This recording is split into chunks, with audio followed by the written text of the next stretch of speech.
Afternoon to everyone. Welcome to Let's Talk Nutrition 3.0. So before we begin our today's discussion, let me just say a few words about our initiative.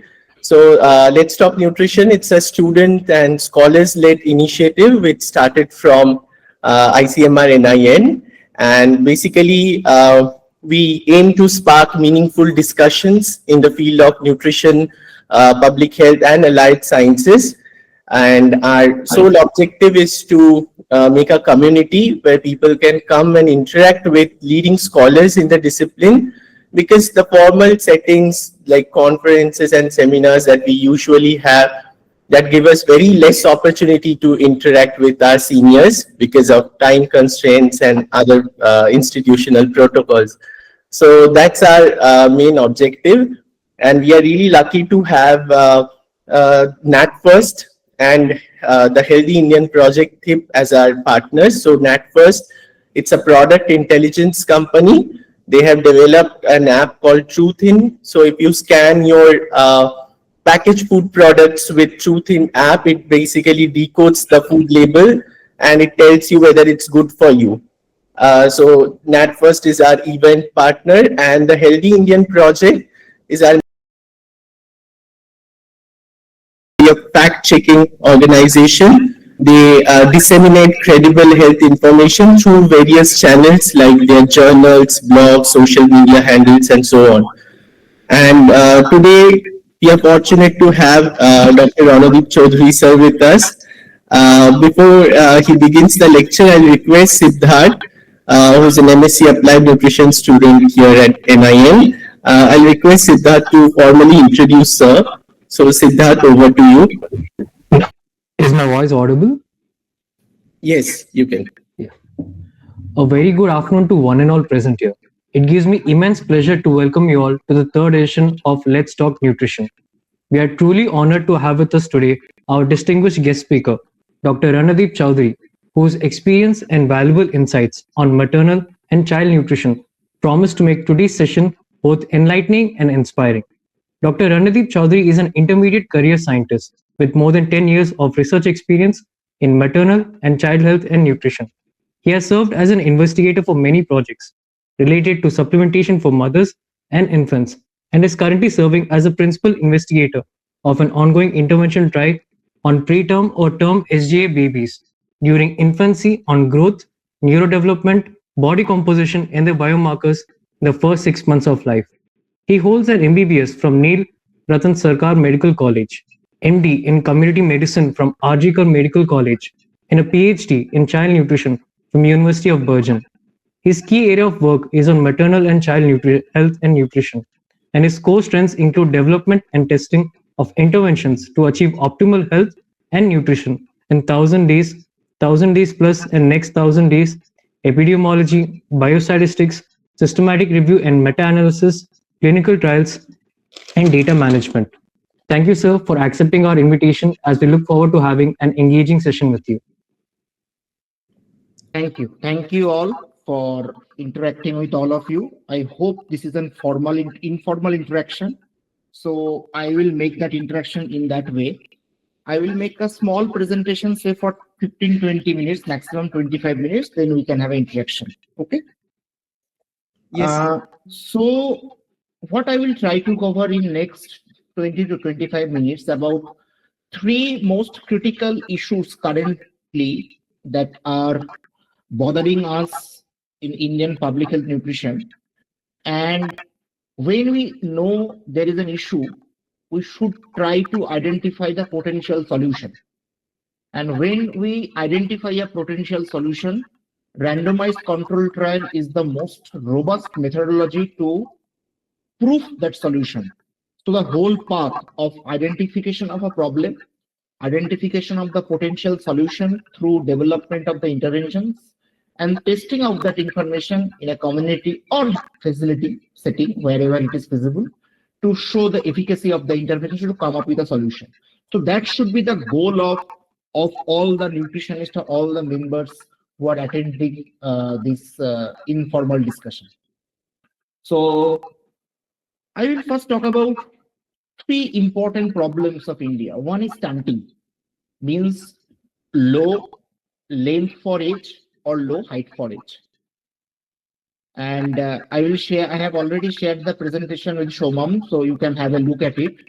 So stunting is a big problem of India in last 3-4 decades, and we are hovering between 30 to 35% of stunting. One may say that if we change the standards, it may reduce, but that's not the solution. The solution is that we have to identify the causes of the problem.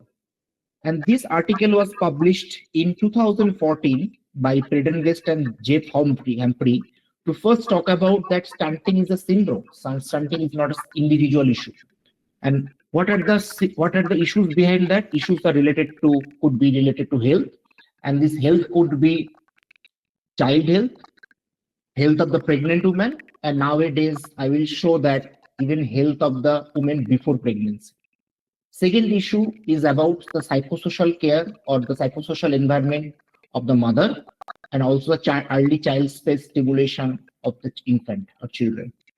Third is related to water, sanitation, hygiene, and it's a life cycle approach. So when we first think about the stunting, we first jump into a conclusion that it's a nutritional problem. Yes, it is a nutritional problem, but there are some other issues too if we want to tackle this issue. So the first slide here, I want to say that whenever you come across of a public health nutrition issue, do not see that issue from a single glass or single angle. Try to understand the etiological factors or etiological issues that could be multifactorial. So that is the essence of understanding a problem. Similar way, another issue is about anemia. I have done MD, completed MD in 2013. I have entered MBBS in 2002. So almost 22 years of my life, I am still listening that anemia prevalence of India is 50%, almost 23 years. Why? Because we think about anemia has only one issue, that is iron and folic acid supplementation. So that's not the point. Anemia also has a multifactorial issue, etiology. And it's not only about a single macronutrient or only multiple macronutrient deficiency. It could be related to other many conditions. Third, so these are the two important long-standing problems of India. Now the fourth issue is very interesting, and this is the emerging issue, if I say, that India is facing in last couple of decades, in maybe last decades. This is about obesity. So what is happening, if you see this is the BMI for age G-score. And the blue line shows the data from NFHS, and the red line is the data from NFHS 5. So the blue is NFHS 4 and NFHS 5. And what you can see that the curve is going to the right side. If you can see, the red line is going to the right side compared to the blue line. What does that mean? The mean is that mean BMI for G-score is increasing for the India population. And if it is increasing, that means increasing the prevalence of obesity. And if you follow nutrition and the numbers and nutritional epidemiology well, you can see in last 2 decades, the prevalence of obesity in India increased almost by 2.5 to 3%. So what to do? One, we have problem of stunting, we have problem of anemia, that means we have problem of undernutrition, we have problem of anemia, and then on the other side, we have problem of obesity. So what are the solutions? Now you may say, so there are lots of intervention trial was done all over India, all over South Asia, all over world. Still, we don't have a solution. Now, that is the issue, because we, in the first two things about the stunting and the anemia, we have seen those problems as a single factor problem. That's why if you see the Cochrane reviews or many of the Lancet papers, many of the AGCN articles, I mean to say the top articles, they try to provide the solution of the problem through a single intervention, like supplementation of single macronutrient, a little bit work on the balanced energy protein supplementation, little bit work on the wash, or maybe combination of the balanced energy protein supplementation and wash, and we found a very modest effect. So that was the rationale of the subsequent slides that I will talk about, that when we think about a big ticket issue, a broad issue, a big ticket issue, Do not think that big ticket issue from a single lens. Try to first understand the etiology, the risk factor of the issue, and then try to develop the intervention. So thus, similar way, we conducted a study in SAS in our organization. The study is called WINGS, Women and Infant Young Child Growth Study, where we tried to answer two questions. Is it possible to develop an intervention package that can decrease stunting, anemia, and one of the key indicators of stunting like preterm birth and small for gestational age? So through the next few slides, I will show you that what is the science and art behind of a randomized control trial to show the efficacy of an intervention of a complex problem. So this is in nutshell about the study that we conducted. And if anyone can interested, they can read. Two publications have been done from the primary trial. One published in BMJ, another is JAMA.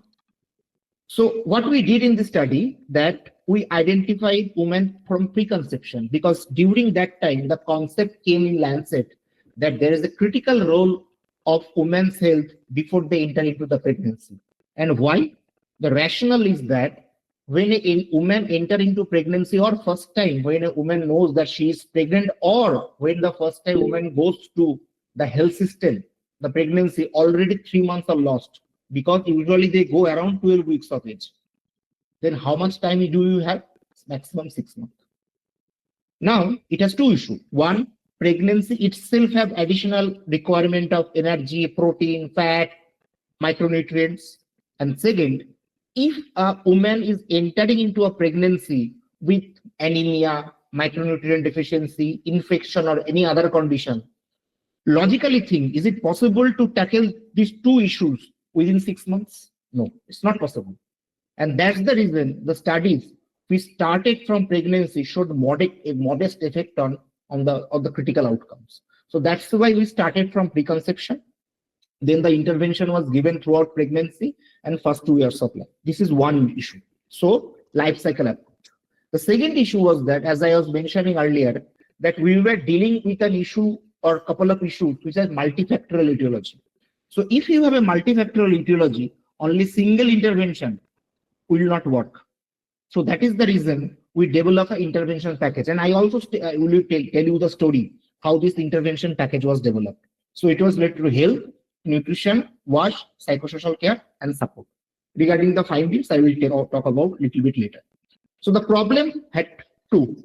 We had the stunting issue, and two primary driver of those stunting was prematurity and small for gestational age. So if I show this slide, the first thing should come all of your mind, that to decrease the risk of stunting or to decrease the prevalence of stunting, only if you start after birth, it will not work, because we have to first tackle the two important driver of that issue, that is prematurity and small for gestational age. And how you can reduce prematurity and small for gestational age? You have to start from pregnancy, or you have to start from preconception. So we started from preconception. This is one. Second thing, that what was the underlying study design principle? This was the first study we developed in a way, and I will discuss about the study design, that was developed to measure the independent effect of preconception intervention. And remember, again, I am telling, this was the first study done in the world.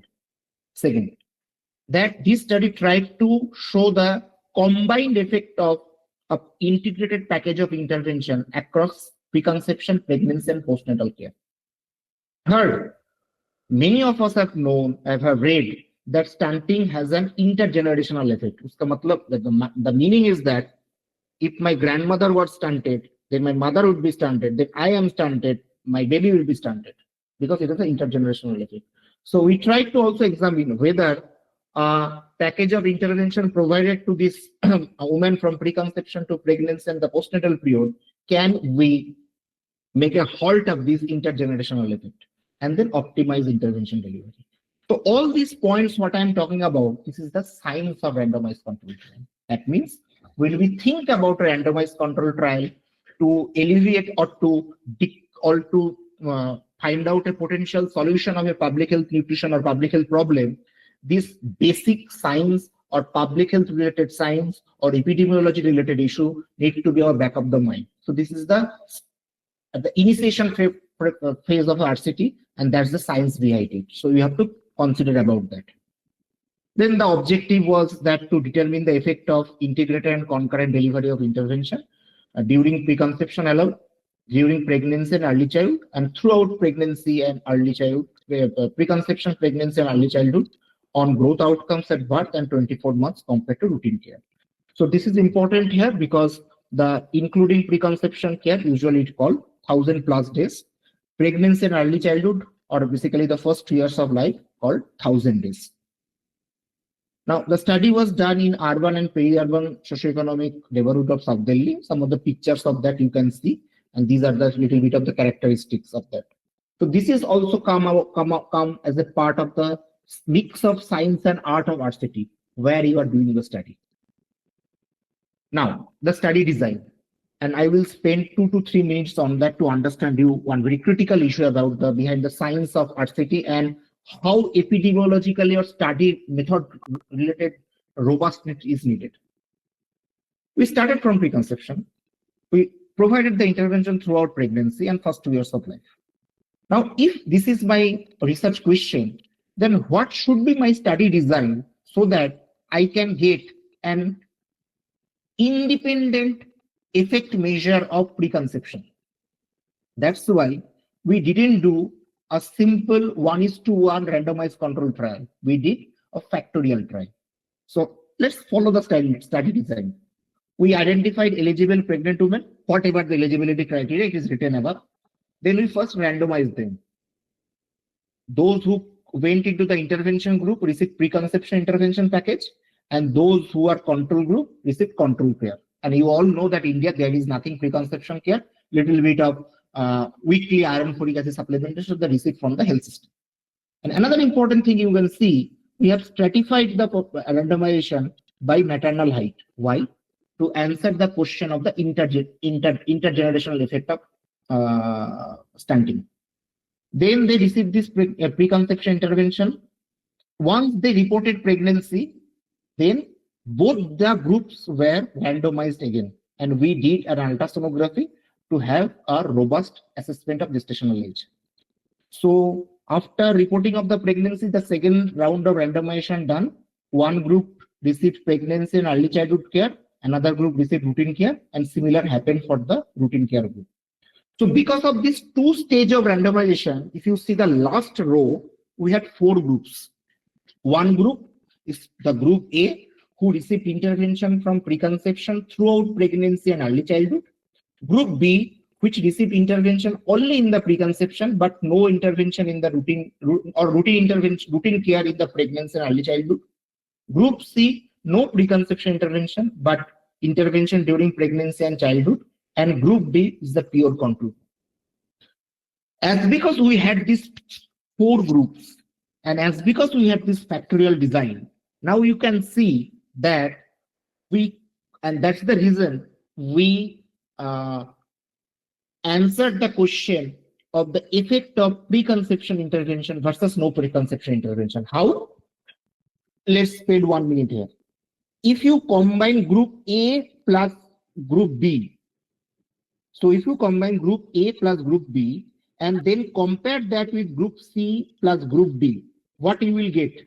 In group A and group B, if you combine them and compare with group C and group D, you will get the effect of the only preconception. Why? Because then your pregnancy intervention group is nullified. Similarly, if I wanted to see the effect of only pregnancy and routine care, what I need to do? I need to combine group A plus group C and compare with group B plus group D. And if I want to know the combined effect, you have to compare between group A and group D. So the important issue here is that when you think about an intervention of, or rather 2 types of intervention, or rather 2 stages of intervention, and if you do a factorial design give you an efficacious and cost-effective way, though cost-effective, what I am using here little bit loosely, of assessing two intervention in one study because of the design. So this is again the science behind the RCT. So when you think about the RCT, first you identify a problem, you identify the potential solution, then you have to have a very robust study design that will help to answer your question. Now these are the outcomes. We had 4 outcomes. We had primary outcome, one at birth and one at 24 months of age, and there are several secondary outcomes. And just one point note here, and I will discuss it later. If you see, we had 1, 2, 3, 4, 5 primary outcome at birth and 2 primary outcome at 24 months. So overall, we had 7 primary outcome. Just remember this 7 number. And remember another thing, we had 3 primary comparison that I will see. So when this kind of complex study you are doing, and after all, you have this kind of complex outcome or multiple outcomes are there is a concept.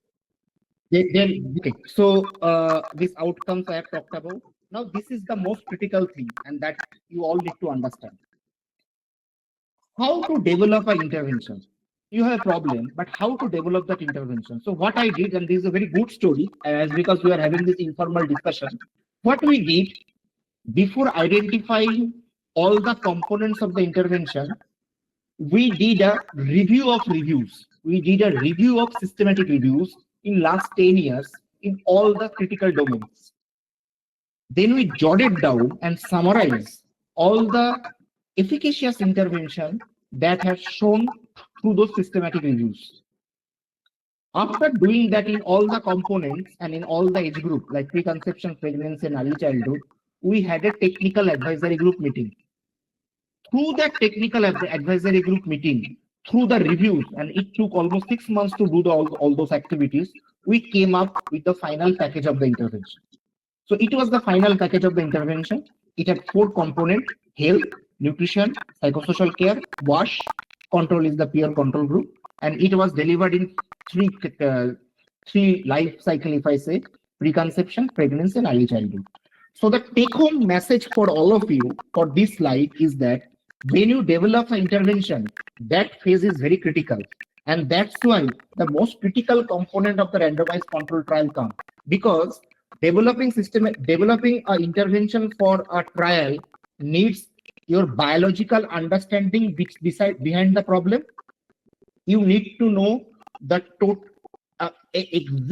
exhaustive or extensive literature search to understand what are the current evidence on that issue. And third, most important point, how we can cross-connect between what you know the biology and what you know the current evidence to come up with, to develop this kind of complex behavioral intervention package. So that is the most critical part of developing the intervention package. Then this primary analysis. So I already told that we had 7 primary outcomes, and then we had 3 primary analysis. One is this effect of integrated versus all throughout life cycle versus none, group A and B, then group, preconception and pregnancy intervention, and then pregnancy and early childhood intervention.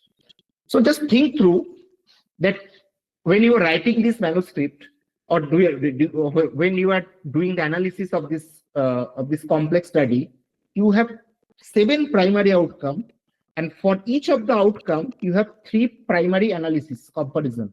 So 7 multiplied by 3, 21. So the first point would stop you that what I am doing. I have 21 outcomes, 21 comparison, multiple comparison. What I have to do with my alpha? Alpha, probably you know that 95% usually talk about. And there is a very interesting story behind that. I will talk about that. Now, this was the trial profile. I will not spend too much time of that, but you all should know that there is a format of doing all these things called consort profile. That way you have to make the trial profile for randomized control trial. Then another important part of this baseline table, for any randomized control trial, you have to have a baseline table to see how your baseline data are comparable, but never try to do any test of hypothesis for baseline table. How the baseline table will help you for each of the parameter, you need to check how much these values are different across the groups, and then you will take an either you can take an a priori decision. Usually you have to take that which of the if any parameter is different across the group, say 5 to 10%, I will adjust for that. So that is the principle behind that. Now I will discuss about how the outcomes are, how the findings are. But before that, I want to tell you a story. Yes. Okay. Now let's see the last column. Effect size and 98.3% confidence interval. How many of you have seen a paper reporting 98.3% confidence interval rather than 95%? Conventionally, what we do? Conventionally do 95%. We usually do not do the 98.3%. So here is the story. When we wrote this manuscript, first we submitted that manuscript to New England Journal of Medicine, NEJM. You probably have heard about NEJM. We got very good review, but one of the most critical review was that because there are 21 comparisons, you can't do only 98.3% confidence interval. Or rather you should not do, or rather you should not also think about 95%. So what we did, we write a rebuttal. And what rebuttal we wrote? The rebuttal we wrote that, and these are all very critical, and these are the art and science part of the RCT, that though we have 7 primary outcomes, but we will consider each component of the primary outcome, that is at birth, at 24 months separately. One. Then we argued that though we have 5 primary outcomes at birth, but if we see our primary outcomes, they are related to birth size. So these were the primary outcome at birth: low birth weight, preterm birth, small for gestational age, birth weight, birth length. Though they are 5, but they are primarily related to birth size. So either you can define birth size as low birth weight, or preterm or small for gestational age as a categorical variable, or continuous birth weight or birth length. So that means these are interconnected or interrelated. So that's why we didn't do multiple comparison. Why we did multiple comparison? Because we had 3 primary comparison, as I have shown in the earlier slide. And because we had 3 primary comparison, so we divided the alpha 5 by 3.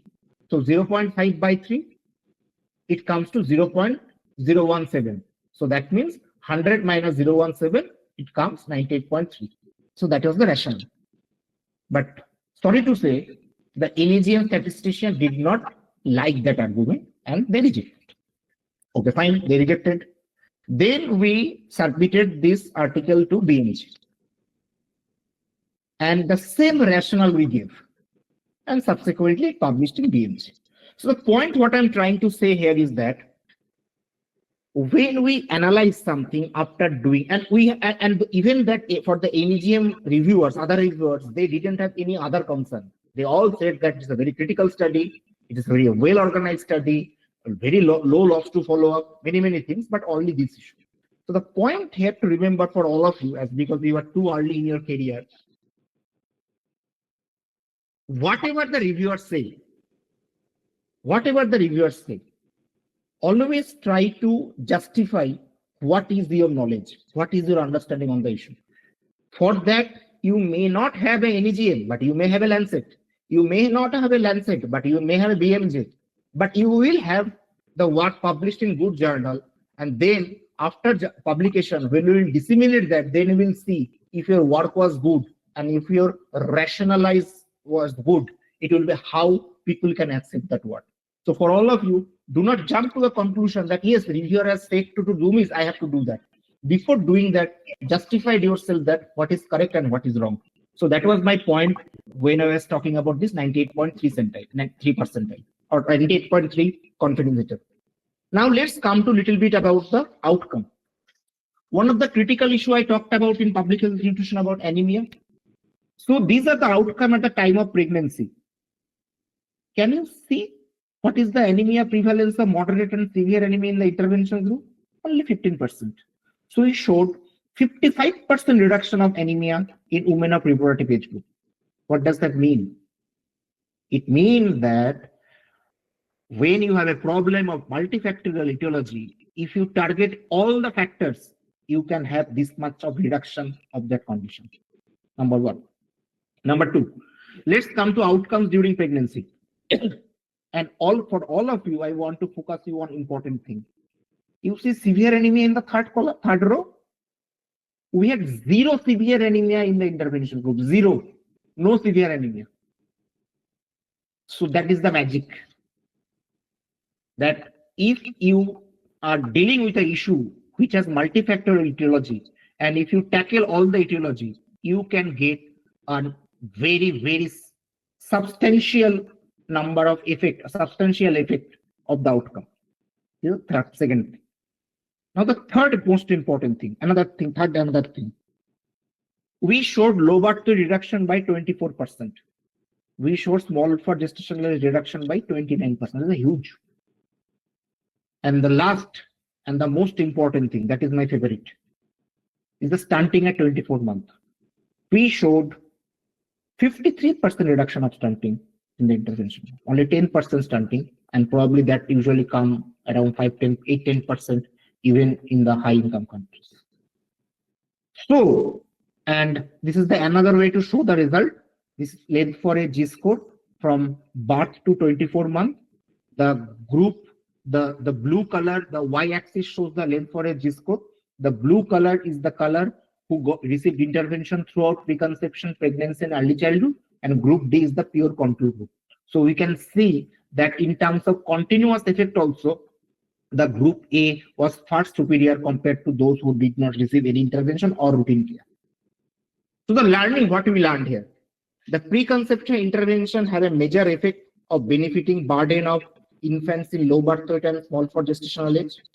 Strengthening the existing antenatal and early childhood program would reduce risks of preterm SG and stunting at 24 months. And integrating preconception intervention into current health systems, coupled with early identification of management of pregnant women of infants or high risk should be a priority. So we had two problems. Three problems. One, stunting. Through this randomized controlled trial, we showed that 50% of the stunting can be reduced. Number two, we had a problem of anemia. We showed that 55 to 60% of anemia can be reduced in women. The children data I have not shown here, but recently last week we had a publication in pediatric research where we showed the similar way childhood anemia can be reduced. Second point. Third, we had a issue of higher burden of low birth weight or small for gestational age baby. So that means, and all these are multifactorial etiology, and we didn't have a single intervention. We tackled for all prospect aspects and did a life course approach. And then I will take another 2-3 minutes to tell you another thing. So this is the one aspect, health and nutrition. There is another aspect of a child growth and development is the neurodevelopment component. And what we found there in the neurodevelopment component, we have assessed neurodevelopment at 24 months of age using a tool called Bailey 3 we used. And through that Bailey 3, what we showed that 30 to 70% risks of reduction of moderate to severe neurodevelopment improvement. That means improvement of neurodevelopment also. So through this package of intervention, a well-designed randomized control trial, robust design of factorial design with a comprehensive package delivered well with very minimal loss to follow up through a community setting, we showed improvement of all aspects of thrive in children and in women. Now the next question comes, yes, you have done so many things. What is the cost benefit of this study? How much I need to invest, and in that investment, what will be my ROI, return of investment regarding the outcomes? We also did a cost benefit analysis, though I am not expert on that. One of the member of our group did that cost effective analysis. And through that cost effective analysis, I will just show this. See the last row here, benefit cost ratio. For all the comparison, the benefit cost ratio was more than 1. So that means all the interventions were cost effective or cost benefit in terms of the outcome.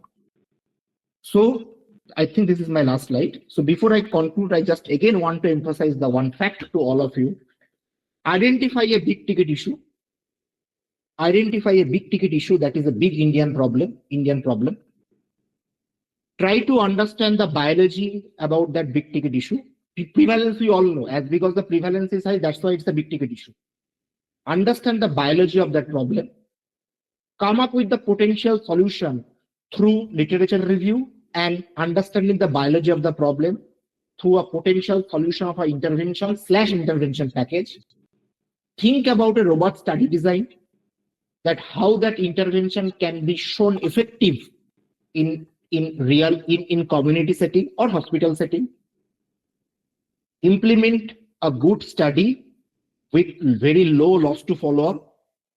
That is the art part of it. And then show to the world that if we identify a big ticket issue and implement the science and art of RCT, how we can reduce the big issues of Indian public health issues, nutrition issues. Thank you. Now we'll stop sharing. Well, I think I took only half an hour. Yeah. Sorry for the glitches. It was a wonderful lecture, sir, and you shared a lot of practical insights and your first-hand direct experience in conducting RCTs. I have a lot of questions with me. Before that, I'll request Chandrashila to ask few questions to you, which were asked in our online registration form. So, Chandrashila, can you just... Sure. Hello, sir. Am I audible? Yes, you're audible. Yes. Hello, sir. It was really very insightful, very grateful. Absolutely honored to listen to your presentation. Thank you so much. So we have a few questions. So while registering, so the first one is from Society for Applied Studies. Abu Hamza asks, which existing nutrition policies and community-based interventions are showing the strongest evidence of impact, and what specific system level gaps need to be addressed to scale them up effectively across diverse populations?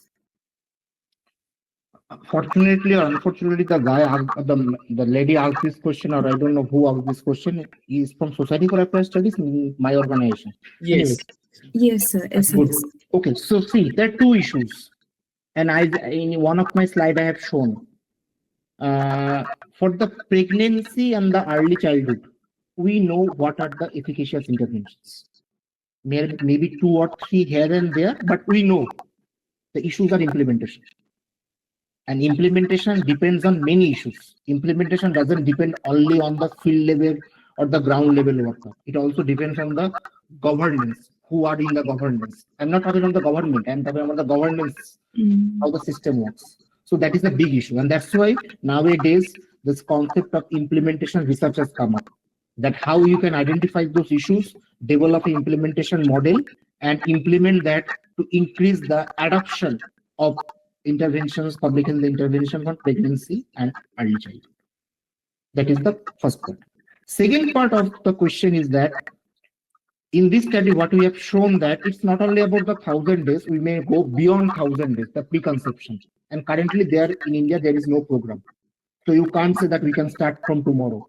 What we are doing, that in one of the district of Himachal Pradesh called Una, where we are doing an implementation research to see that this preconception, we have done an efficacious study. It's not an effectiveness. So we show what is the proof of principle. Now you have to translate the proof of principle to practical. For that, you need to understand what are the blockage there, or what are the obstacles then in the public health system. So for that, we are doing an implementation research is Una. And if it shows successful, that I believe that it will be successful, then that will be a role, or that will be a model that the other part of the India can adopt. And I just want to tell you another important thing. Una is the first district in India. I think now there are almost 700 districts of India, 600, 700 districts of India. The first district of India where they have established a district preconception clinic at the district level, preconception clinic. So this way things can go. Yes, so that's a wonderful initiative, has a preconceptional clinic. So thank you for answering that question. So next one from Amrita Roth, Krishi Vignan Kendra Dhule. She asks, how can we combat malnutrition in tribal population? I have shown the path, implement that. Already and I believe that this package of intervention will work in the tribal health also. Though in our study, there were not any tribal population, but I believe that it will be possible. Maybe here and there, little bit of tweak need to be done in terms of the composition of the food, but this is the way. Yes, sir. So the next question is from Ashish Tanbar from Tip Media.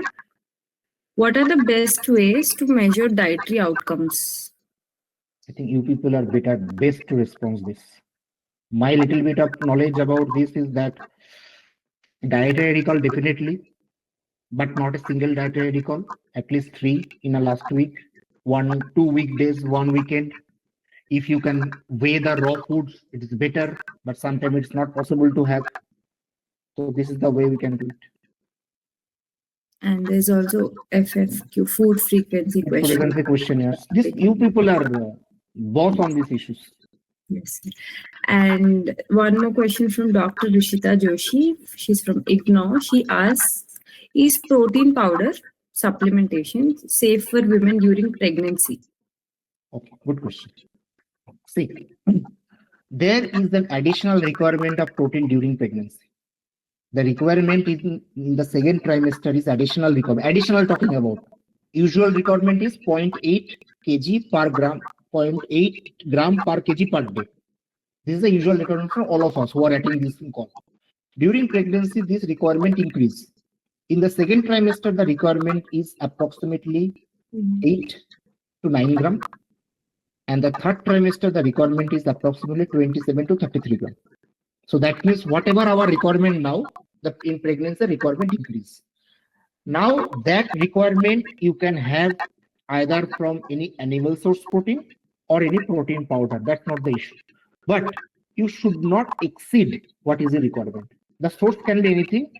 I would prefer to have animal source because the digestibility is better, absorption is better. You all know that there are concepts called PDCAS score and some other score that the digestibility to the colon is more than 90% for the animal protein. So that's why I would prefer. But if they can't take that animal protein, then this kind of protein powder may help, but that should not exceed the requirement. So that is the point. Yes, sir. That ends the questions. So thank you so much, sir. Thank it you. was wonderful having a conversation. Yes. And sir. if someone I have one question. Actually, few I have, but first I'll allow the participants.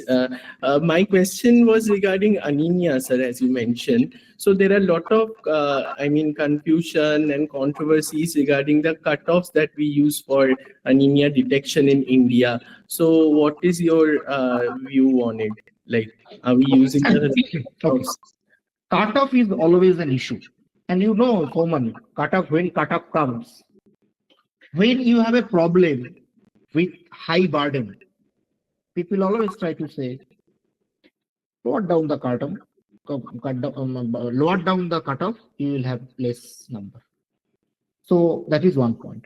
The issue here is that the anemia cutoff, the cutoffs came from some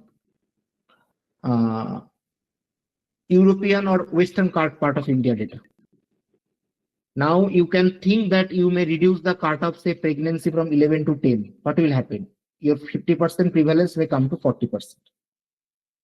So you can change the cutoff, but that is not the big deal. Even I know there are few studies are going on from India where they are trying to come up with new cutoffs. Probably will come soon. I have seen little bit of data. It will not make too much effect. Maybe the severe and the moderate or mild anemia cutoff will be a little bit on the lower side. But the issue is different. The issue is that we think anemia equals to iron deficiency. That is the issue. We think anemia equals to iron deficiency. And that's why in India, we have this anemia prophylaxis program for last 50 years. Say for a girl, if you follow the program, the girl, this is not for the boys, the girl needs to take this iron from birth to 49 years of age. Can you imagine this? For a girl, because first there is an anemia prophylaxis program for under 5, then for 5 to 9, then from adolescent, then for women of reproductive age group, then for pregnancy, then for lactating, then for again women of reproductive age group. So what we are doing? So we need to think a little bit beyond here. that anemia is not equal to iron deficiency. There are other micronutrient deficiency also and other factors also that you have to tackle.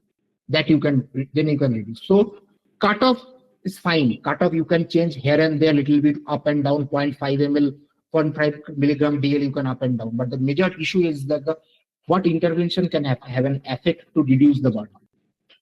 Yes, sir. Also, we get to hear things like venous versus capillary blood sampling. Yes. That is a big issue. That is a big issue. Issue is that, just to tell you about that, when you do capillary, say either by HemoQ 201 or HemoQ 301, what happens? First, before coming the blood, some capillary fluid comes. That's why you have to first wipe it out and then you have to take the blood. But the evidence, I think a recent paper has come up from your institute. Samara has done a study and it earlier also done.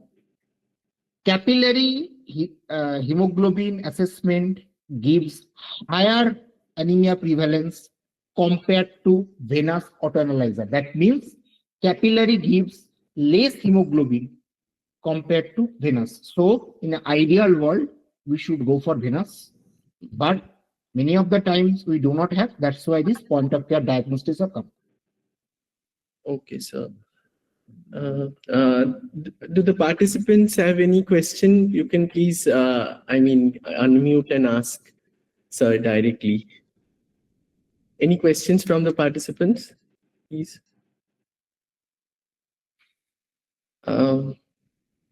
I think you can also write in the chat box. Meanwhile, I have another question. So regarding IFA supplementation, I remember you mentioned last time in NIN that the non-response rate for IFA supplement, it's quite high. So what are the solutions for it and how can we, plan these kind of research? This as a research question, how can we pursue? Why IFA tablets non-response rate is so high? It varies little bit between the age group. If I talk about first children, why I'm talking about that as children, because we recently completed one study and it published in Lancet Global Health, where one group received iron and folic acid for mild to moderate anemia management, and second group received iron and folic acid plus multiple macronutrient. After 3 months of the therapy, what we found that in both the group, the cure rate was 71%. 71 to 72%. So what does that mean? That and it was directly observed, means the compliance was high. So that means in the children, I am talking about the children. For the children under 5, from 6 to 59 months, current management of iron and folic acid for mild to moderate anemia can give you 72% recovery rate. Now, what will happen to the remaining 28%? That is the issue.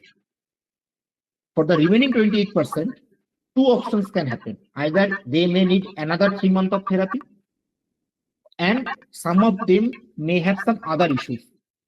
That's why they didn't respond. But what is currently is there, and that is the lacuna. Currently, we do not have a robust management protocol of non-responders at the public health system. Though through AMB 2.0 something is coming up, but as a whole public health system, there is no robust management protocol for non-responder even after 6 months. That is one issue. This is for the children. But if we come to women of reproductive age group and pregnant women, then what we have seen that after 6 months of therapy, 60% recovered, but 40% not recovered. So that means those 40% may have some other conditions. In a public health system, you can't start management after having too many investigations, because this is not clinical practice. So we have to start from somewhere. So we can start with iron folic acid with the proper doses and proper formulation. But those who are not, monitoring is important. That means after 3 months, we need to have another reassessment. Those, and we have a definitions of, we need to have definitions of recovery, improved, non-improved, and those who are not, and that is approximately 30 to 40%, they need some special investigations. That component is currently missing in public health system. So for that, we need a universal, if I say, with a poor response management strategy. That is missing. But if I know some of the team from ICMR is working in that domain to come up with that. I see, sir. And regarding this IFA supplementation program, another thing, I mean, in the Anemia Mukta Bharat policy document, which is available online, I can see like they have mentioned that women of reproductive age, those who are planning for pregnancy, there is a provision for additional 400 microgram of folic acid, but which is not being, I mean, implemented. Is it so? I mean, is there any confusion regarding that, sir? In the document, it's there, but whether are they getting it on the field? The issue is that availability of the field is the different issue. First, you have to understand why. Scientific rationale behind that. The folic acid requirement in periconception, I mean to say pre and post, means the early part of pregnancy is very, very critical, because folic acid deficiency led to major congenital malformation like meningomyelin, some kind of thing. So that's why once pregnancy confirmed, 400 microgram folic acid a pregnant woman need to be taken at least till 12 weeks of age or 12 weeks of gestation age, and then it will be iron and folic acid.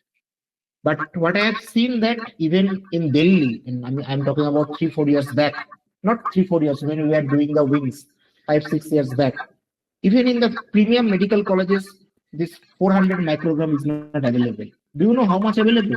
5 milligram. Why? 5 milligram dose is for recurrent abortion. It means those who have recurrent abortion, recurrent stillbirth, for them 5 milligram is required. But for those who didn't have that prior risk, 400 microgram is required, but that usually in many of the public health system we do not get. So the rationale is needed. So that is the rationale, because folic acid deficiency led to this congenital anomaly, and that's why in preconception period it is needed. Got it, sir. Thank you so much, sir, again for spending your time with us and enriching us on different topics. If the participants do not have any further question, I think we can end the session here with some final, suggestions or maybe guidance from you, sir, regarding how we can plan projects as early career researchers, how we can apply for fundings, and what are the possible opportunities that we have. Because of course, such trials, RCTs need a lot of money, which often we don't have. So can you please enlighten us on that? I don't know how many people know Dr. M.K. Bhan. I was fortunate to have his student in the last 4-5 years of his life. Sir used to tell one thing: if you have good idea, there will be 10 funding agencies to fund you. So the important issue here, again I am repeating this, I have told a couple of times during my today's presentation, identify a big ticket issue and spend your life, try to spend some part of your life to identify the potential solution or identify the solution of that, or come up with a solution. This should be the motto. If it is your motto, then you will always identify the path.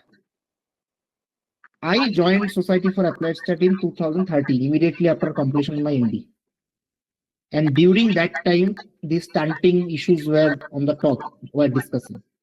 Then we developed this study with consultation of many other persons. And then from 2016 to 2023, 7 years of my life, I devoted to this, to understand the issue, because I knew that this is a big ticket issue. And if we want to come up with solution of a big ticket issue, the process I told you that you have to follow. You don't need to do 1,000 things. I will not spend too much time. I don't know whether you are, probably you all are aware about that. This year, the Nobel Prize winner, the physiology, that lady had only 21 publications, and probably her H index was less than me. And a lot of debate was going on about X and Y. I am not going into that direction, but my issue, what I'm trying to tell all of you as my younger sisters and brothers, and my junior colleagues, do not try to take multiple issues at one time point. After completion of your MSc or after completion of your PhD, identify one big issue. And if you take that big issue, and if your motto is that I want to go with that issue till I get a solution, that is the way out. I see, sir. Thank you so much again. I can see one question in the I chat. have seen. Let me read it. I have seen. If the mother cannot take folic acid in her first trimester due to any issue, then how to cover the folic acid in the first trimester is the critical point of folic acid. That is the time. बाद में नहीं मत लेना. That is the first issue. That is the time, because if folic acid deficiency, lot of literature out there. If folic acid deficiency, congenital amenorrhea will happen. So folic acid has to be taken in the first trimester. And folic acid doesn't cause nausea like iron. I hope that answers your doubt, Shushmita. Okay, so we are towards the end. I'll request Aditi for the vote of thanks. Hello, good evening, sir. It is my privilege to offer the vote of thanks for this amazing session delivered to us by a wonderful speaker, Ranadip Chowdhury, sir. This inspiring session brought us insightful lessons and bridged the minute gaps we had in our knowledge. There was so much to learn and imbibe from your session, sir. It's just an honor to be in your company. And we all have taken notes with us, and I hope some of us will work upon the missing links and add more to the society as well as for the people who need them. A session is always filled with some emptiness without a great audience, and it would be wrong if I do not address the beautiful audience we had today. You guys made the session truly interactive with your engaging questions as well as queries. I would like to thank the team members of Let's Talk Nutrition who made this event successful with their creativity and determination. They always come up with such great personalities to spread knowledge and awareness about nutrition, which cannot be conveyed through books. Their dedication is unmatched, I must say. I would also like to thank our partners, NatFest and THIP, for their constant support and help in organizing these sessions.